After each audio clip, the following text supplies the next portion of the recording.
So maybe that's the only thing that's standing between us and what it is that we're ready to see in our world.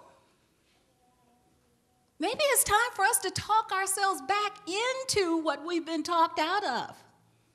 Maybe it's time to claim that principle that supports whatever it is that we're ready to see in our world and stand in that principle.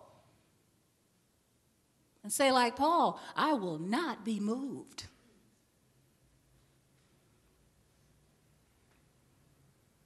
It's a little lose this little light of mine. Isn't that wonderful? Yeah, she's a light.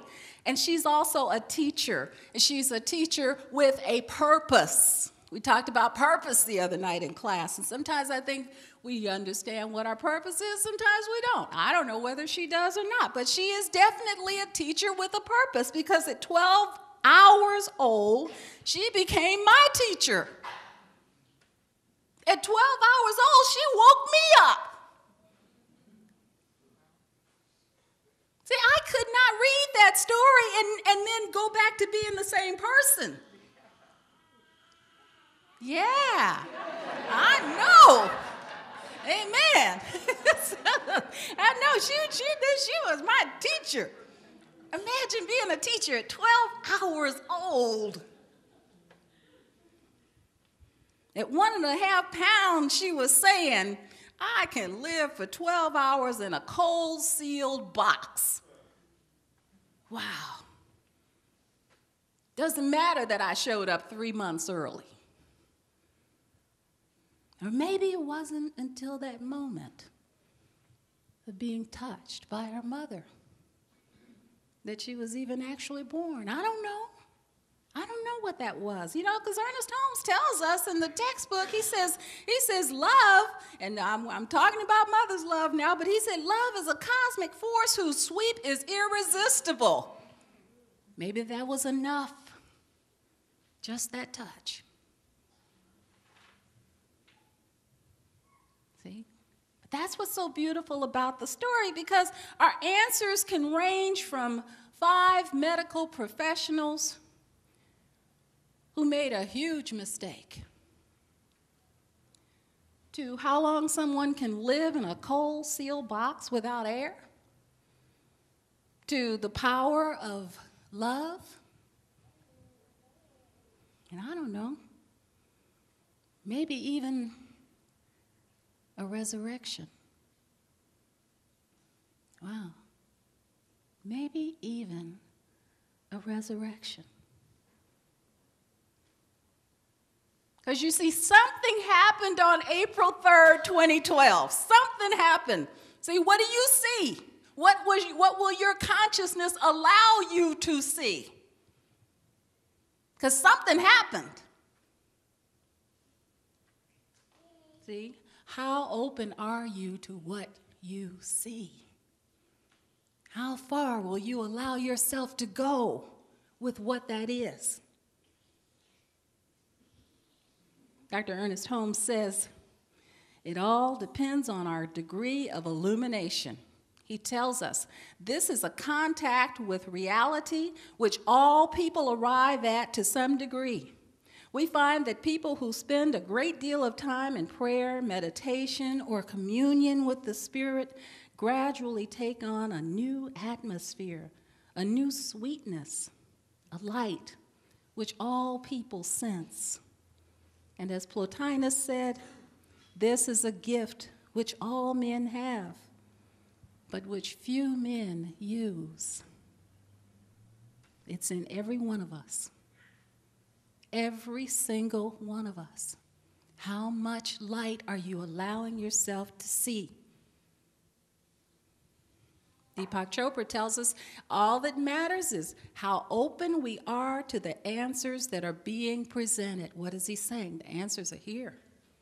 How open are you to the answers? It's not that there's anything that has the power in this universe to withhold our answers from us.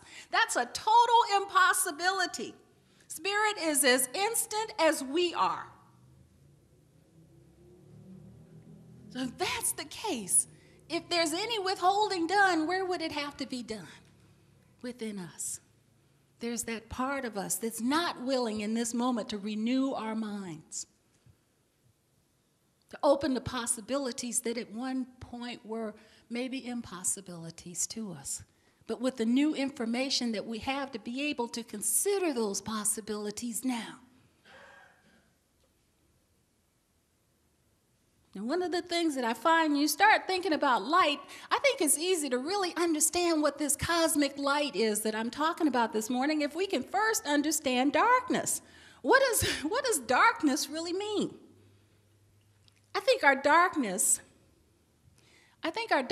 is the ignorance of 6 words, 6 simple words. With God, all things are possible. That's it. If we can embrace that, if we can simply know that, and when we don't know that's when we fall into that state of ignorance. I was talking to someone the other day, and it wasn't a practitioner session. This was a conversation I was having with a friend, and she was telling me that she was depressed. And I asked her, I said, well, why are you depressed? And she said, well, I have a terrible fear. And I said, what is it? She said, my greatest fear is that I will never climb higher than I am right now. She said, that's my greatest fear. She said, my life is really good right now. She said, but at my age, it terrifies me that it might not ever get better. And that I'd just be living at this stage for the rest of my life. And so she said, now I know, Dar, you're going to tell me all things are possible. I said, no, I'm not going to tell you that. Because I don't believe that. And so she said, you're a minister and you don't believe all things are possible? I said, yeah, I don't believe that because it's not the truth. The truth is that with God, all things are possible. When you bring in the infinite into the equation, all things are possible. When you allow the light in the equation, all things are possible. But when you're working from your intellect or a limited idea of self or a contracted awareness, there's a lot that we perceive that is totally impossible. Because the main ingredient has been left out. The light. The light.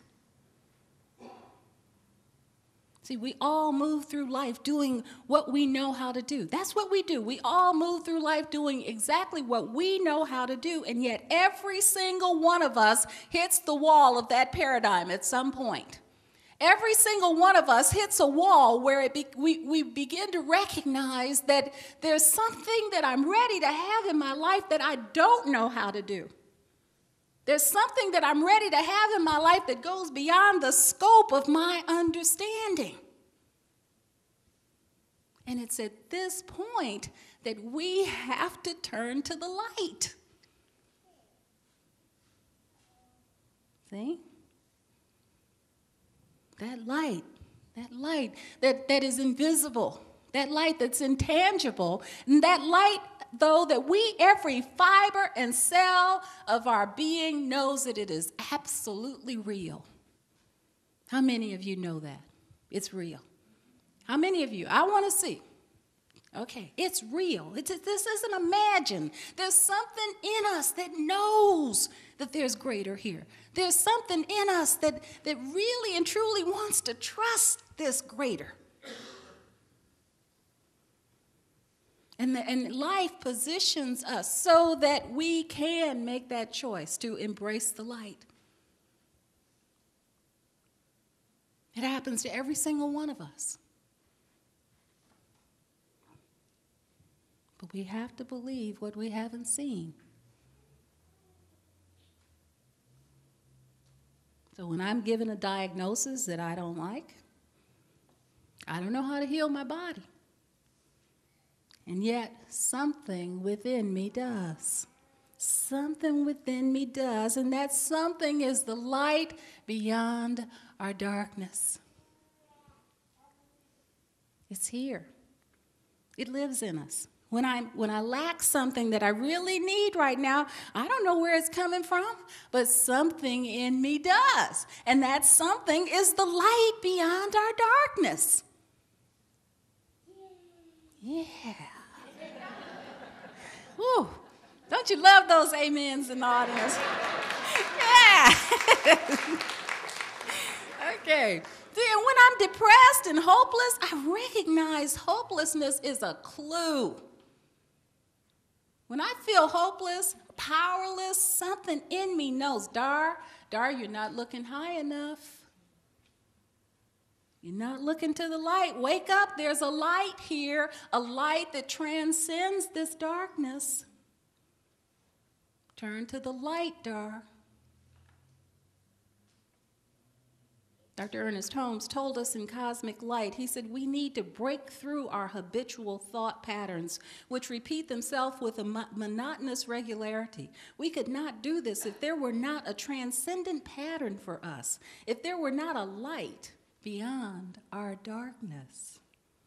This light is not a figment of fanciful imagination. There is such a transcendence in every living thing. If there were not, the seed could not burst its encasement and send down roots and send up shoots. If there were not this light, the birds could not nest, the child would not play, the butterfly would not come out of its chrysalis and spread its wings in flight. You want to discover that light? And open. Open. Start by believing it's here. And open. He says our future evolution will be only as we perceive that light in darkness. What is the light? What is this light? This sounds so, so big and grand. And I looked up light in the glossary of the textbook, and there's this real long definition of it, which is, it's a great definition. But what does light do? It illumines, it illuminates, right? You walk into, in Science of Mind, the light is infinite intelligence, but we're going to use the symbol of just walking into a dark room. If you walk into a dark room, pitch dark room, what do you see? Nothing. Does it mean that nothing's in the room? No. It's just that we can't see anything because the light isn't on. Well, it's the same with our prosperity and abundance. If we're in the darkness, we can't see it because the light isn't on. If we're experiencing some type of dis-ease, it doesn't mean that it's absent. It just means the light isn't on. The light isn't focused on that particular thing. So we don't even want to make it complicated. We don't want to make it hard. We want to turn on the light. So when I'm in darkness or despair, I have to remind myself, Dar, there's a light. There's a light that transcends this darkness. Look for the light, Dar. When I'm in lack, I have to remind myself, Dar, there's a light that goes beyond this darkness. Look for the light, Dar. See, and if I don't see it, then I remind myself that if I don't see it, I haven't looked high enough. If I don't see it, I realize that I haven't looked long enough. If I don't see it, I haven't been still enough. I haven't looked deep enough. I haven't let it come through me. But it doesn't mean that it's not here. Yeah.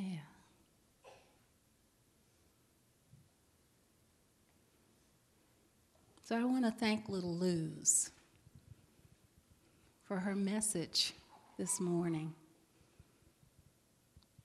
for giving us something to open up to, for giving us something to go beyond, for giving our minds something to explore and go deeper with infinite possibilities and deeper answers. And I want to end this with a quote by Ernest Holmes. He said, "We must awaken ourselves and rediscover the lost paradise. Find within us that child who was not afraid of the universe in which he lived, who did not deny himself or his God, and who had not listened to the dull, monotonous tune of condemnation. There is a place on the side of the mountain we are all ascending, where, having gone beyond the peaks that obstructed the light for us, our ascent reaches an apex where no longer any shadows are cast. This is the light that is spoken of, that lights every man's path. And as you believe that you live, believe that you are that light. As you believe in the possibility of your own soul, believe it is God. As you believe in God, believe in yourself. Let it be your way." Thank you for being here this morning, and so it is.